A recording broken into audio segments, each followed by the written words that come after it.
Patrick Findaro here, co-founder at Vetted Biz. Today I'm going to go through a regional favorite franchise. For those that are in the Midwest, Wisconsin, you definitely have heard of Culvers. We're going to go through the franchise costs, the potential payback period for owning a Culvers franchise, and see if it makes sense to explore this franchise, whether you're looking to open up in the limited territory that's currently available in the Midwest, or if you're looking to open up a Culvers in another part of the United States. So first off, let's get in a little bit of the origin of Culvers, butter, burgers, and frozen custard. They were founded in 1987 in Wisconsin, and they have over 700 locations throughout the United States, franchise locations, as well as 6 corporate locations. They are really known for their combo of burgers and shakes.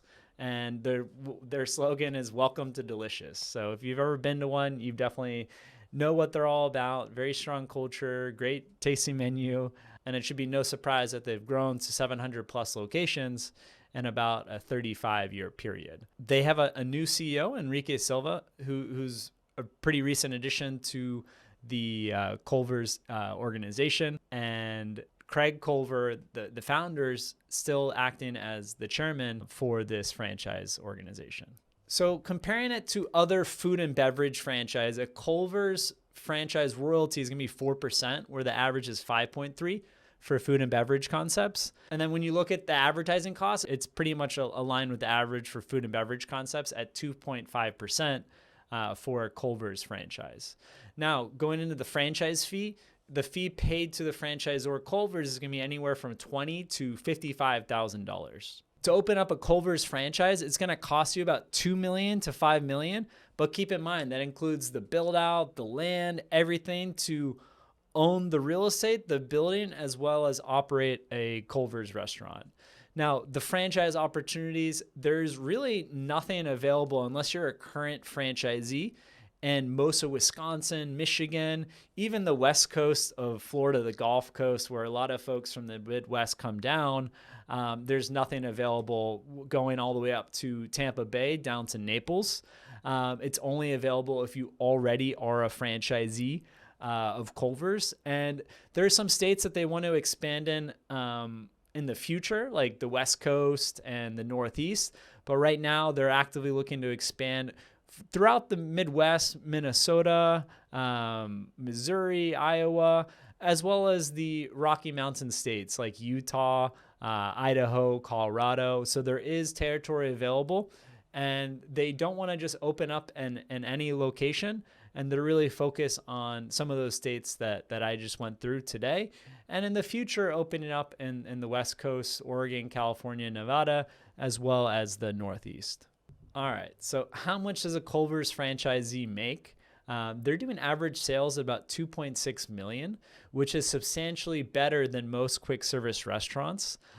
It's in the same field as like a McDonald's and much higher from some other brands like Taco Bell, for example, or other burger franchises like Sonic that might do more like 1.3 million, 1.5 million.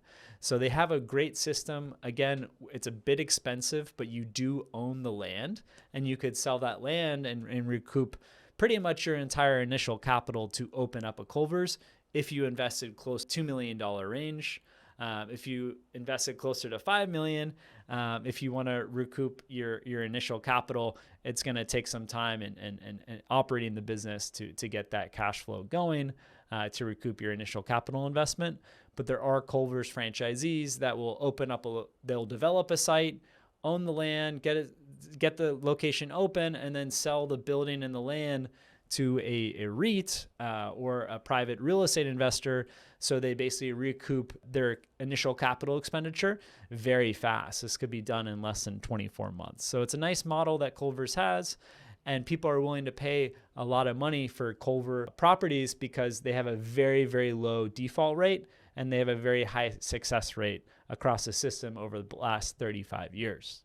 One interesting point is that they break down the average sales by state, and it should be no surprise where they started is where the sales are highest, $2.8 million in sales.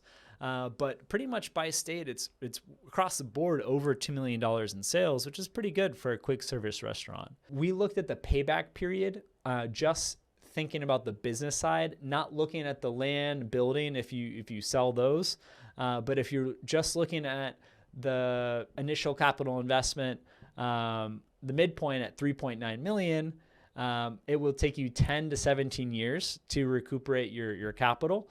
And you can fast track that by going through what I mentioned, a sales leaseback, where you build the space and then you sell it to another investor, or levering up your capital through an SBA loan or traditional financing. So your cash on cash return is much faster, and that payback period can go way down and not be 10 to 17 years to recoup that average, that midpoint value of $3.9 million.